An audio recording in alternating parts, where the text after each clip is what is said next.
going on? What's crack-a-lackin', my peoples? How you doing? Wow, what a week it has been in America.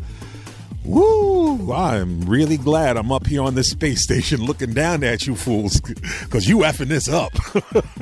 Wow, crazy week. We're just going to jump into it, right? There's just too much to get to.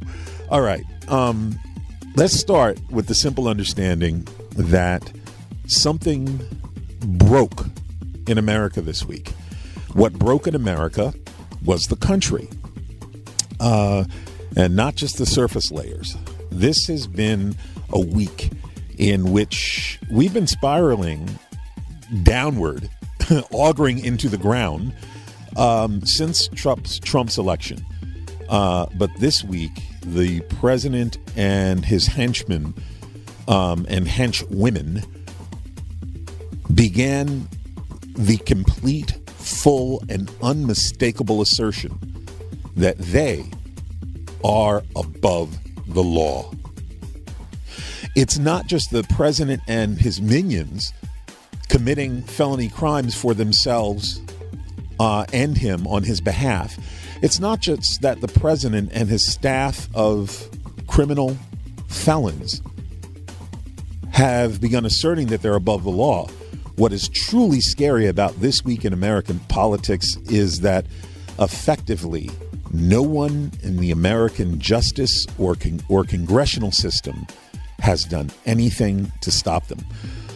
All right, without any further ado, y'all, let's get into it. Let's get it cracking.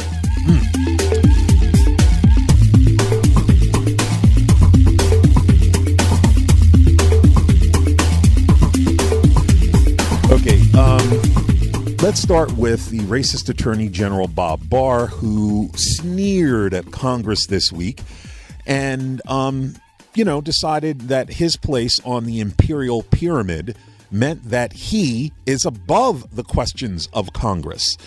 Attorney General Bob Barr continued to arrogate onto himself the entire responsibility for what portions of the Mueller report, if any, will ever be seen by the Congress. Forget the people. This is the Congress. He's deciding what they will see, and he's deciding what charges will be placed against Trump. None. Not sorry. None. He's deciding what charges will be placed on against Trump, or whether there will be charges, and it apparently, Attorney General Bob Barr believes it is his job to tell Congress that they cannot charge the president. Nowhere in the U.S. Constitution does it say that the Attorney General is allowed to unilaterally decide if the President of the United States has committed crimes, and in doing so, he preemptively strips Congress of their ability to impeach a sitting president. That text and language appears nowhere in the U.S. Constitution. Beyond these overt criminal shenanigans, Bob Barr has also asserted surveillance of Donald Trump should be termed spying.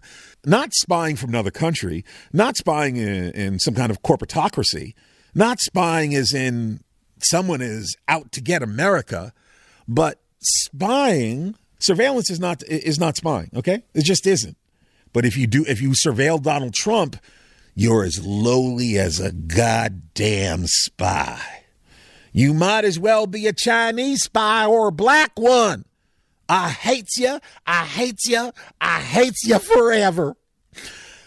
Beyond Bob Barr's assertion that the surveillance of the Trump campaign's felony activity was somehow spying, and perhaps it was done illicitly, it was also announced today that millions and millions of dollars of the $107 million that were raised for the Donald Trump presidential inauguration, millions and millions of dollars have just gone missing. Let's see where that money ended up. Here's my guess: in the hands of the greedy pig known as Donald Trump, where he and Javanka are selling U.S. policy for cash. Javanka and Trump are selling U.S. policy for cash. And while this is going on, of course, Donald Trump thinks he's going to stop all these investigations because, he's the king. He's not president, he's king.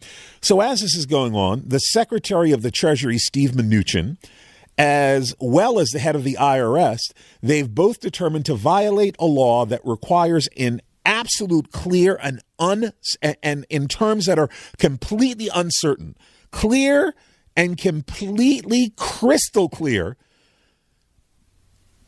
The Secretary of the Treasury and the head of the IRS have now determined to violate a crystal clear law that requires them to provide the president's tax returns to the chairman of the House Ways and Means Committee, right?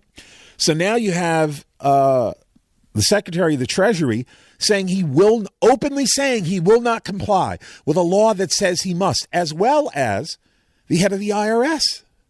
Now, you say, well, that sounds crazy, Jerry, because if they wouldn't comply with clear federal law, wouldn't they be arrested?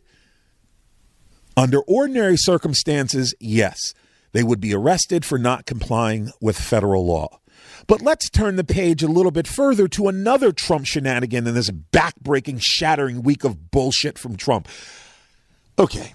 Donald Trump, it was revealed, the reason behind the purge that that happened, the reason why this purge happened recently at the Department of Homeland Security, it happened for one reason and for one reason only. Because the president and his staff of white supremacists, lead gargoyle in that albino equation being the white supremacist known as Stephen Miller, the white nationalist / white supremacist known as Stephen Miller. The president and his team of ghouls led by Stephen Miller were deeply frustrated that Homeland Security officials would not act in violation of the law.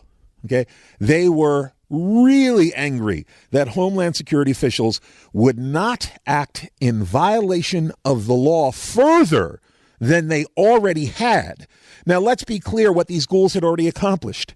Kidnapping, rape, torture, drugging, separation of families. This is all part of Trump's plan to separate families at the border.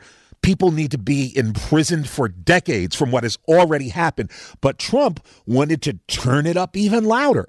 So the president and his team of white supremacist ghouls were frustrated, deeply so, that officials at the Department of Homeland Security wouldn't violate the law further. Now, we also learned this week that the White House has promised pardons to those who break the law. Well, guess what? Encouraging a crime and abetting it is a felony. And we learned this week that the White House promised pardons to any ICE official or Homeland official who broke the law in violating anyone's rights in terms of arrest, incarceration, kidnap, torture, anything. You just do what I say, Trump said, and we will give you a promise.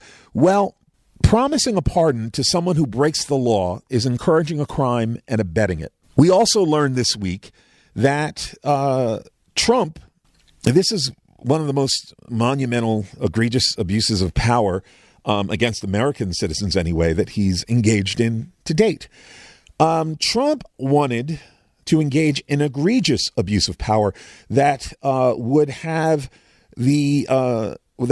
ICE shipping undocumented immigrants into sanctuary cities controlled by Democrats and use sanctuary cities as a dumping ground for all undocumented immigrants, while not only providing no additional resources, while withdrawing federal resources from the sanctuary cities, which Trump has already attempted to do repeatedly.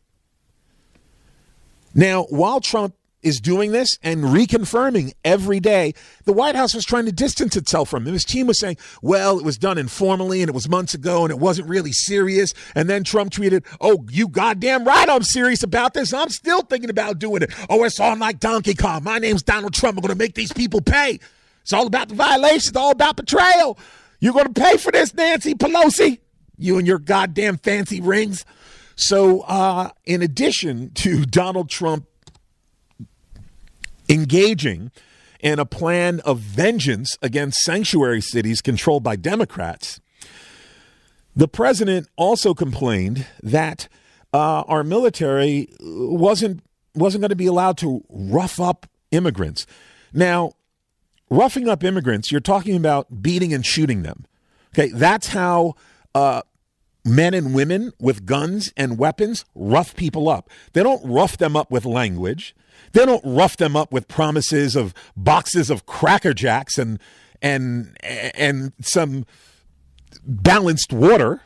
No alkaline water. No. They rough them up with boots and weapons and bullets. And Trump complained this week that our military wouldn't be allowed to rough up the immigrants. Well, let's break that down for just a second, shall we? Roughing up the immigrants. What Donald Trump is saying is that he is outraged that the United States military is not allowed to beat or shoot brown asylum seekers on our southern border as they approach the U.S. legally to ask for asylum. Let that marinate. Donald Trump spit out his racist fantasy of allowing United States soldiers to beat and shoot innocent women and children and men on the southern U.S. border who are brown, who are seeking to enter the United States for asylum. If he can't figure out a political solution, he'll just ask our soldiers to start shooting these goddamn immigrants in the face. You know how racist America is? Donald Trump actually suggested that U.S. military should be shooting innocent brown women and children on the southern border of the United States. He actually said that this week. You know what? Let's give a listen to this fool. Let's give a listen. I know you're not believing me, like, Jerry, that's crazy. Here's Donald Trump essentially, just listen to this fool. And if you don't have a wall, and they all agree, you don't need drones. Drones, wonderful to have drones. Well, you don't have a wall, it's never going to happen. It's all never going to happen. Your border people are fantastic, Border Patrol. Your military, fantastic. I'm going to have to call up more military. But our military, don't forget, can't act like a military would act. Because if they got a little rough, everybody would go crazy. So our military can't act like they would normally act, or like, let's say, another military from another country would act.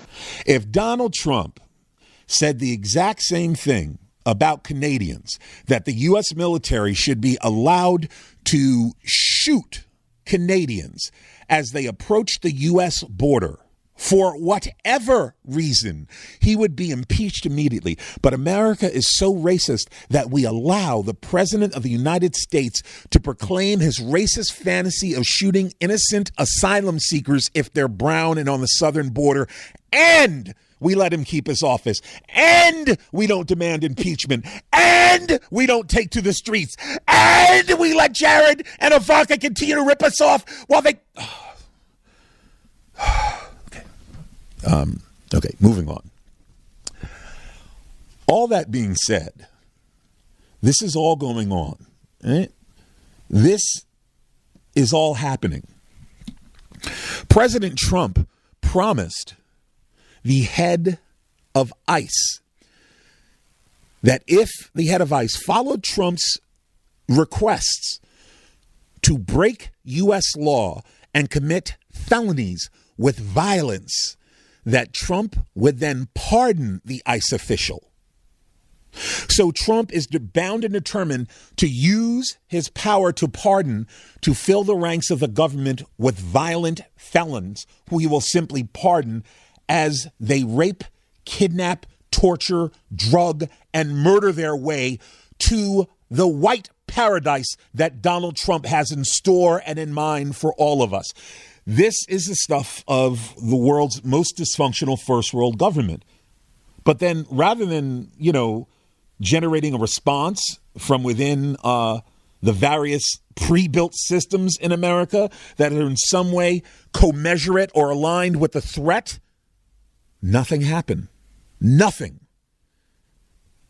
The Republican leaders, the white supremacist Republican leaders in the Senate, they circled around the president and supported his abuses. And by doing so, they sent a message and confirmed that they will never challenge him, much less convict him of a myriad of crimes that he has committed. This isn't the end by far. Now, this really brings up a critically important point, which is, why are we going through this? Why is this happening? Well, to kind of bring home today's show, I want to play a clip that features a brilliant young sister, L. Joy Williams. She is Brooklyn. She is the Brooklyn NAACP president. And she appeared on MSNBC this past weekend and made one of the most eloquent, thoughtful, and lucid statements about this moment in which we find ourselves that I have heard. Listen to L. Joy Williams explain exactly what we're missing, because Trump has completely reframed the investigation into his criminal activity.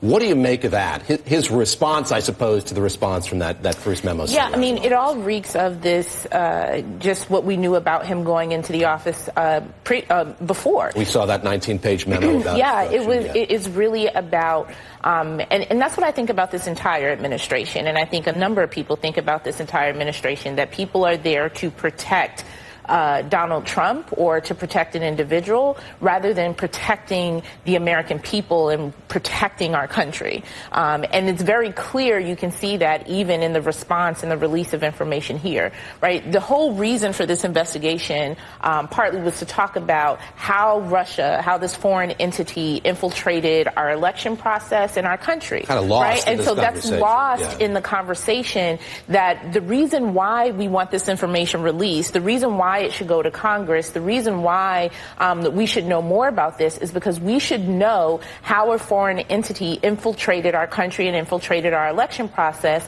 in advance of another election process coming up, so we can properly protect our country. Instead, everybody is caught up in the vortex of Donald Trump, and even from the Democratic side, in our zeal in going after the information, it's still framed in a way that is going after Donald Trump, rather than framing it a way of, we need to protect our country, we need to protect the American people against foreign adversaries, and we need this information in order to do so. That's right. And the reframing continues. The only way this ends is this is going to end with people in the streets. It just is what's unclear yet. Does this end with people in the streets, Trump supporters running around beating up on black people and people of color and the disabled, and anyone who's against Trump, as his stormtroopers continue to expand and rally unchecked? Is this going to end that way, where our rights are extinguished as we sit around hoping someone else will stand up? It will either end with Trump's people on the streets or the people against Trump on the streets. You cannot count on American media to fix this. American media has framed Trump's treason as a reasonable, responsible, and rational thing to debate. Trump has fully hacked American media. He gets it. He understands that all I have to do is say whatever crazy thing I want. Everyone knows blacks have smaller brains, and that's why they can't join the military or be a quarterback or whatever else.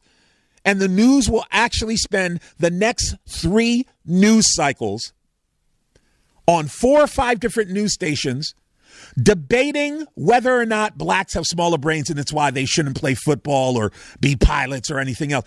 And there will be a debate about it, and American media defines that debate as them being responsible to both sides. No, not everything is worth debating. Blacks don't have smaller brains. It's ridiculous. American media allows itself to be, and us more importantly, to be dragged down a rabbit hole of pointless, mindless, racist debates by funding them and bringing on white supremacist Republicans that are known inveterate liars to reframe and restate what the president said in slightly less racist ways while we continue to hurtle ourselves down this abyss into a pit of violent racism. When you going to stand up? All right, that's it, y'all. Until I get back to y'all, I want to thank you for tuning in. Tell your friends, definitely tune in. You know what I'm saying? Want to keep it going, keep it fresh, keep it here. We're also relaunching This Is Happening. Till then, stay tuned to this YouTube channel. That's it, y'all. Till next week, be kind to each other. You never know what burden someone is carrying. That's it, y'all. Till next week.